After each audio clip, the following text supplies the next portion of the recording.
This is the Aftermarket Radio Network.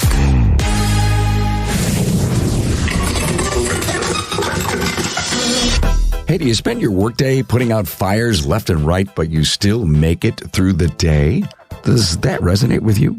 Are you treading with your head just above the water, metaphorically gasping for air? Have you been there for so long that you don't even realize your business is slowly drowning you? From the Aftermarket Radio Network, it's Carm. Hey, John Burkhauser and he's the Director of Education at Bolton Technology. We tackle the gasping for air issue. Now, I guarantee you'll relate to many moments in this decisive interview. Hey, thanks to our sponsors, Apex and Shopware. You know, I always look forward to Apex. It's always become, for me, a homecoming for aftermarket professionals. Now, keep your ear to the ground for more information right here on Apex 2023. You know, priorities change in a heartbeat, so shouldn't your shop management system reflect that? Well, if you use Shopware, it does. The built-in expediter lets you shuffle jobs around based in real time for maximum efficiency. Talk to my friends at getshopware.com. John Burkhauser, Director of Education, Bolton. Hi, John. How you doing, Carm? I'm so glad that we got together. We spent some time on the phone, and we were just chatting about stuff.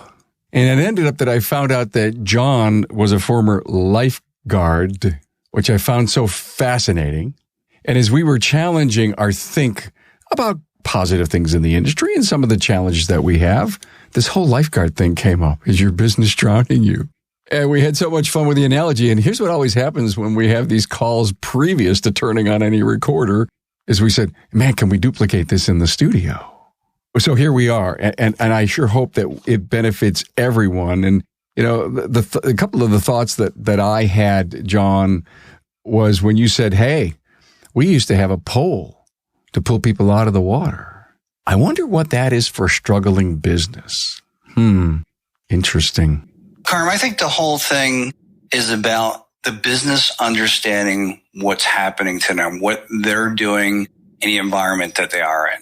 And I think that's why the whole lifeguard drowning thing came up. And if you want, let me go through it so everyone understands what we're talking about. But as Carm noted before, is that I was a lifeguard in my late teens through my 20s. And one of the things I learned is that when somebody drowns, it's not like TV where they're up 3 times, which I never understood. If they can go up 3 times, why can't they get out? But anyway, when people drown in real world, it's a very subtle thing sometimes. It's just a look on their face. It's them just realizing it, they're out of panic and they're about to give up. And what that made me think of is the way a lot of shops work every day. They're so busy in the now. They're so busy doing everything they can to keep their mouth and their nose out, just like a drowning person would. It's exactly the same situation because a drowning person, as long as they can maintain that breathing and everything that's going on, you know, they're panicking, but they're getting through. And that's the way it kind of sounds like a lot of shops are. They're running, putting out fires and panicking to get through each day. And if they still have air at the end of the day, they consider themselves to be in a great place. So to go further with the analogy is that when you have a drowning person, the Red Cross says, hey, you should do everything you can from land before you jump in, because that's how a lot of double drownings occur. When someone jumps in and thinks they could save them, they both drown. But anyway, let's get back to the path that we're here for. The experience here is that if I take a pole and try to reach out to the person because they're close enough to the side, many times they're not going to reach for it. They're so busy doing this whole bit to keep themselves up and down. They can't see anything else. And though I'm there giving them a pole, which is a solid way to get back out of the water, they won't reach for it because they realize as soon as this stops happening, as soon as they stop the method, whatever it is to keep their mouth, they're going to sink. They're going to go underwater slightly. And we all know that if they go underwater slightly, they can still reach up and grab that pole and pull themselves out. And the flip side, too, is that I can throw a ring buoy out to a person, and it's the same story. They still need to grab it, but there's that big fear that as soon as I stop doing whatever I'm doing, because this is the way I've been doing it forever, I'm going to go underwater. And eventually they grab a hold and we can pull them out, or you go in and push it into their hands and make them grab it and take it. And that there, I have been told, I've given this example to a fair number of people that are in the business, and they say, you know, that's really true. That's kind of how shops are working. That's the discussion that started Carm and I talking about what we're here now for. You treaded water Your ego continues to tell you to tread water. And if every once in a while you could swallow some of it, it may shock you. I'm just trying to come up with an analogy for people, because I know if you're listening, you're probably on top of your world, and you come to the podcast to continue to affirm and confirm that you're doing a lot of things right, or pick up a great idea that you can share with someone who is struggling. I mean, we're joining networking groups, 20 groups every day in our industry, and they do help people. But after that meeting, you've got to continue to have resources yourself, call a friend kind of thing. And this is what we do here in Advance in the Aftermarket on the show. So we're doing this so that maybe we can inspire just one more person to actually come on shore. Reach out and know that you might get a mouthful of water, but that might be the best water you've ever drank. Wow. In this spiral of treading, almost let's take it into the shop, John, about getting vehicles in, getting them out, getting them in, and getting them out, and maybe failing in so many ways, not to do a proper inspection, maybe not to do the proper training, and stop for a moment and says, hey, we got to put some training in our, if you will, timeline of life. So many things that could be done. And, one thing I like to say, thank you for reminding me that this is not everybody out there. It's certain shops that are doing the drowning thing, but others, as Carm just said, you folks have got it together, but maybe we're going to offer something that's going to make it even better for you. Answering the question or making a statement to everyone thinks more cars. Everyone thinks more vehicles, higher car counts and all that stuff. But the thing is, when you really look at it, if you take a look at every step that you have to do from the time the vehicle arrives to your lot, goes through your shop, gets written up and everything, and then they pay the bill and leave, there's a ton of steps that have to happen. So if you're going to increase your car count, and I know there's people out there right now going, that's the only way to do it. But if you increase your car count, that same series of steps is going to have to work with every vehicle. And it's going to be at a different phase with each vehicle. And that there introduces problems. So if we take a step back now and think about why I'm saying car count isn't going to be the main way to improve your income and everything it is. Because if we slow down, and there we go, there's that person in the water that has to stop doing something to make something. If we slow down and we get each vehicle in and we spend more time on that vehicle, I can assure you that your bottom line is going to increase because you're going to be able to find more. And you're also, because you're moving less vehicles through your shop, you're not working as hard. And you know what? No one ever thinks about this side of higher car count. What about the wear and tear on your people and your equipment by moving vehicles in and out all the time? And how many times do you hit other vehicles because there's so much movement going on? When you really sit down and think about it and think about every step that has to happen to each vehicle to make it a good service visit, I think you might recognize that car count isn't necessarily the way to go. I know there's two different factions and maybe three in our industry, John, to your point, the car count and slow down to speed up and do a really thorough inspection, the 300% rule, and offering up the findings of your inspection. And some of the best car count people are successful, making money. That's how they're built, John. Thank God there is a strategy out there for dynamical speed. I don't know if that's a right term. Okay. Demonic speed. And then there's another strategy to, slow down to speed up. And if it's successful for everyone, great. But if what you're doing isn't working and you feel like you're treading water and there's no profit in your business, and at the end of the day, your people go home and they can't even lift their arm to drink a beer because they're so tired, then maybe you have to stop and think, could we do something slightly different? And again, you make another great point. And this is why I'm so happy to be able to talk to you, Carm, because your experience with talking to people builds a big picture. And some of us get a little narrow in our picture. And what I mean here is that there are shops that will be able to increase car count and they're going to be able to make more profit, as you spelled the word out. Shops are all different. They all have different thumbprints, fingerprints, and that's the way I say. So you really can't encase them all into one discussion because something's going to work good for other shops that some shops can't work with. And as you said, you might learn something from this process or this discussion that we're having right here that may help move your shop a little bit further. I'm never more impressed of late, maybe the last 6 months. I talked to so many coaches, so many top professionals that come on the show to tell their stories. This is what we do in podcasting. And it's all about profit of late. And I think the trend in business today is to recognize that you're there to make money. Our episode on despair with Kevin Eckler, he says, oh my God, I bought the part for 10 and I charged the guy 15 because he's a nice guy and, and I should make a whole lot of money. Well, he struggled for 20 years until he finally found a coach that slapped him upside one head and then down the other. And now he's buying his second place and he could have never done it, building a training center and giving back to the industry. So when I think about the hardness of Kevin's granite head, and he wouldn't be pissed that I said that because he would say, you're right, Carm. I finally had to realize that it was not only for me, my family, but my business family that I had to get that ugly word profit out of my head and realize that it was a life-sustaining word. Now, I don't know if Kevin is a car count guy or he's a slow down to speed up guy. I don't know, but he realized that he had to change. He was treading water for 20 years, John. It's a long time.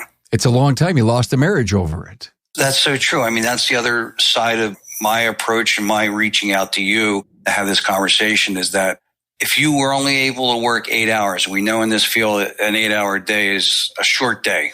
For many people, it's going to be a lot more hours. But that's a third of your day that you're spending out of your home, away from your family and everything of that sort. And if you can take that 8, 10, 12 hours, well, get it down to 8 hours and come home and be energized and ready to go, that's going to change your whole outlook on life. And that's actually going to feed back into your business because your outlook's going to change and things are going to go smoother. You have a few gray hairs. I have a bunch. And don't ask me why we got onto this old time stuff. And every once in a while, you get a couple of old timers getting very, remember the guys were doing drum breaks and they just jumped right in it and they took it all apart. It was their first drum break. And then what happened? Well, the scary thing about this is that, we all go through it. The first time we take our brakes apart, I was an instructor for 10 years. I taught post-secondary automotive. And I remember time and time again, the students being so excited to do their drum brakes that they took both sides apart and laid everything out. But they never, ever thought about how does this all go back together. That I've seen over and over again when being an instructor. And unfortunately, I've actually seen it in a shop where this gentleman, the parts weren't there, so let's just take it all apart. But when the parts arrived, it took them 2.5 hours to put it back together. The learning curve, that day that it hurts, the day that you went underwater a little bit because you realize that this is not the way that it works. You're going to take one side apart and then look at the other if you need to, or because everyone's got a phone in their pocket, taking a picture of it so you know exactly how it goes. You learned. You slipped backwards, but you learned.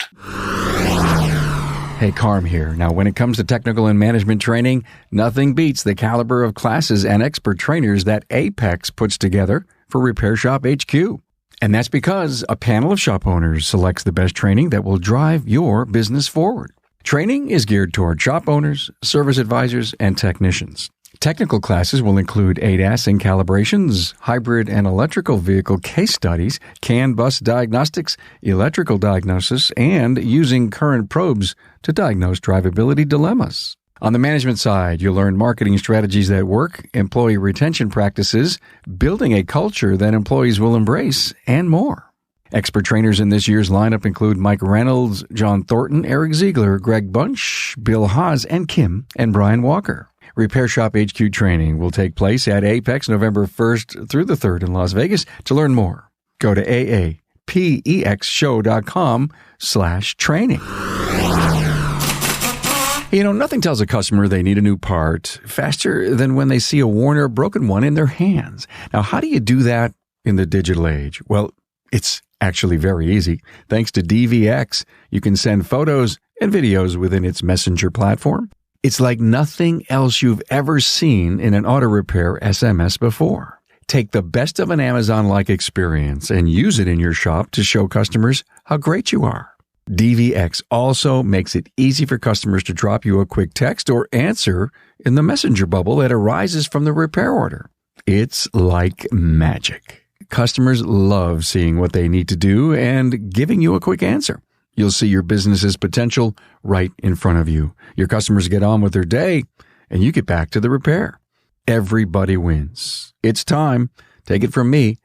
GetShopware.com. I got to ask you a really important question about being an instructor. So you watch the students come in to do their drum breaks way back in the day for the first time. And you know what? It has everything to do with whatever things are current today.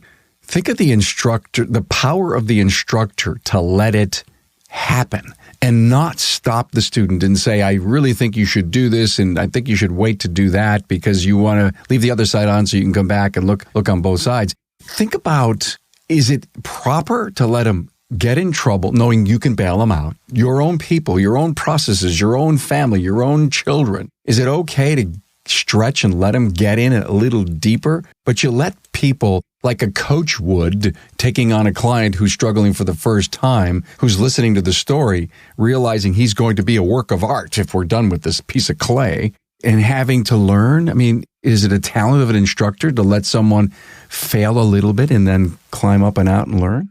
Yes, you have to, because, this is where a lot of this, everything we're talking about comes down to. You as an individual have your own attitude. You have the stone head. You have your own thing going on. That if I were to turn around and say, hey, you don't want to do this, or I stop you and it doesn't bite you, unfortunately, you're not going to get it. So yes, I'm going to let those students, door problems. There's an electrical issue in a door. I remember talking to a student. I said, okay, let's diagnose it. Next thing I come there, the whole door's apart. And I'm like, well, how are we going to diagnose it when it don't even work now because it's all apart? And that's a big learning event, because that way they realize that excitement that they have to do something has to be contained and they have to do it in a number of steps. If you tell them, I can tell you 1,000,000 times to do something, but you're never going to do it until you internalize it. And hopefully it doesn't take having both drums apart and learning the lesson the hard way. I love what you said about no bite. I think that was phenomenal. If you think about it, if we didn't recognize that we had a bite, it kind of stung. If you don't recognize you're drowning, bite and drowning are the same thing. If you recognize that you're struggling, the rule of holes, digging a hole, is you got to know when to stop. So what do you do when you're listening to this? Is, okay, great, guys. Thank you for sharing with what's going through my mind, the situation in life that I am. Carm, give me a solution. John, give me a solution. Well, by the way, I only have 30 of them sitting right here that I could read off, or not read off, but just plain old tell you what to do, and not necessarily will you do if I tell, but you have to wanna, right? You have to step out of your shoes, and that's really, really difficult. I do have somewhat of a dealership background, and one of the things that I used to do with new hires, not all of them, but just, a few, is that when I brought them on board their first day, paper and pencil. Your job today is I want you to walk around and see how things run. And I want you to write any questions or anything that you see that's unusual that you want to know more about. Or if you see us doing something that you have questions about why we're doing it that way, I want you to write it down. We can talk about it. What that did for me is gave me a fresh set of eyes. Someone that's not even familiar with the place coming around and asking questions, very simple questions. And sometimes they see something that you're doing and you've done forever, and they're like, well, why do you do it that way? Why are you doing it that way? Wouldn't it be easier to do it this way? And you're like, holy cow. And know what, that paid off so well for me the few times that I did it. That's why I did it over and over again. But I think also that helps that individual learn your business and how everything goes, and gives them an overall view. And I think that's one of the things that we lose when we bring new people on board too. We just focus right on why they're there and put them in. I get it. There's so many young people that I have had a chance to meet and enjoy their company and interview. Wow, you're so darn successful, so young. I can't even wait to see what it's going to be like when you're in your 50s. And I said, what'd you do? Networking group, vision, all the seminars. We got ourselves a coach early on. We didn't wait. We know we needed direction. We didn't know what was around the next corner. Went to college, took some courses on business. Just because you're an artist and a great artist doesn't mean that you can own a gallery. Many students, and again, this I think is a great place to start. I'm going to go out and open my own business. And then you start asking, you going to rent or you going to own?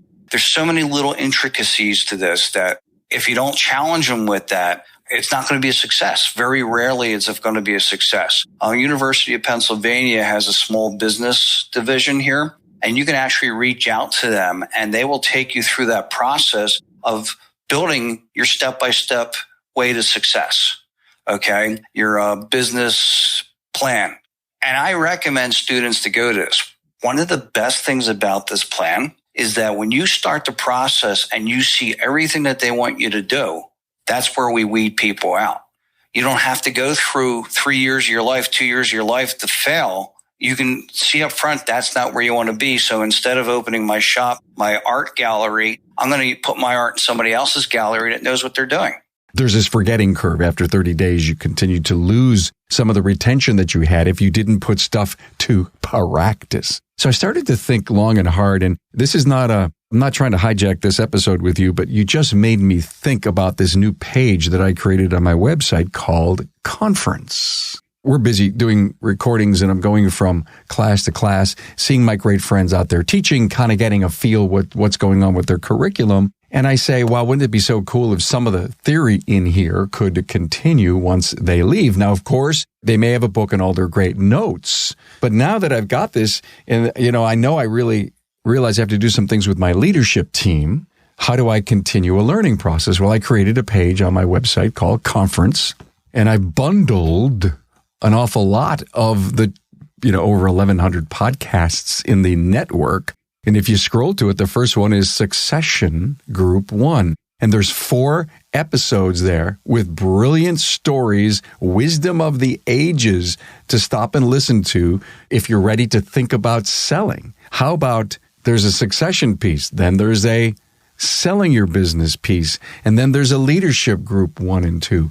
So my point is, if you're struggling, to John's point earlier, and you're not quite 100% sure where you could get some inspiration or some great stories, then the conference page on my website may help, John. And I didn't mean to corral this interview with you, but to me it's apropos. I just launched this a couple of weeks ago. Well, I think that's great, because that's why you are who you are, because you're constantly giving the industry tools, new tools that they can use to make adjustments to their jobs, their businesses, and become profitable. Well, look, I so appreciate this. You have a phenomenal story to talk about your lifeguard and an individual who was afraid of the water. And I just think it's so apropos for our industry.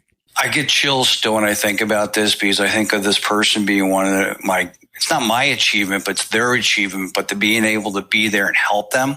I was a water safety instructor when I was a lifeguard, and I taught lessons from little kids all the way up to seniors and stuff. And I had one individual come in, a young lady, that was so afraid of water that she could never get her hair washed or wet anywhere but in the sink. I mean, think about that. She was so afraid that she could only wash her. And when she took a shower, her head never went under, and she did everything to keep it up. And she finally one day got the guts to come to a pool and start learning how to overcome this. And where did it come from? Well, apparently one of her family members decided to help her swim was to throw her into the deep water and let it happen. And I'm going to tell you folks right now, that's not a way to do it. Yeah, I survived that. That's how my father did it with me. But many people don't survive it, and it's a lifetime of a battle to get through to what's going on. But anyway, back to the story, is that through our course, we slowly but surely introduced her to how she can put her head underneath water. And you know what? She even put up with the fact that she was among young kids during some of these sessions, because it took quite a while to get her through. We got her head underwater. It was a big day. The thing about the story that, again, I get the chills as soon as I think about it, is that a couple years later, I met her, and she was now an instructor like I was. So we went from somebody that struggled, somebody that had a daily problem, that eventually they realized. They went about and looked at it and took care of it, battled through it, and now they're successful. They're showing other people how to swim. That's amazing. That's amazing to see that they've gone that far, not only to get their head underwater, but to go to a point where they can teach how to swim. Amazing story. I mean, you're really talking about facing your fears. I have to tell you, for some people, it's tough. They just can't. The point of, I think, every successful shop owner in their own right, they've gotten help because they didn't know what they didn't know. And that's what hit me when it was 7.5 years ago when I started to do this. I started to see the threads, the success threads, the success stories in these incredibly brilliant, successful shop owners. And they're not afraid to come on the show and say, I'll never forget Carl Hutchinson coming on.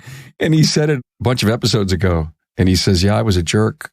I was really a jerk. In fact, my wife called me a jerk. And to come on and tell that story, that's cathartic. And, he's implementing EOS. He's got 2 stores now. And some people, it takes a little while, and some it doesn't. But to face either the weaknesses that you have in not knowing what's around the next corner and how to lead and treat people and all the other great leadership things. And that's what we do here on the show for all the podcasts in the Aftermarket Radio Network, is we're always teaching and talking that.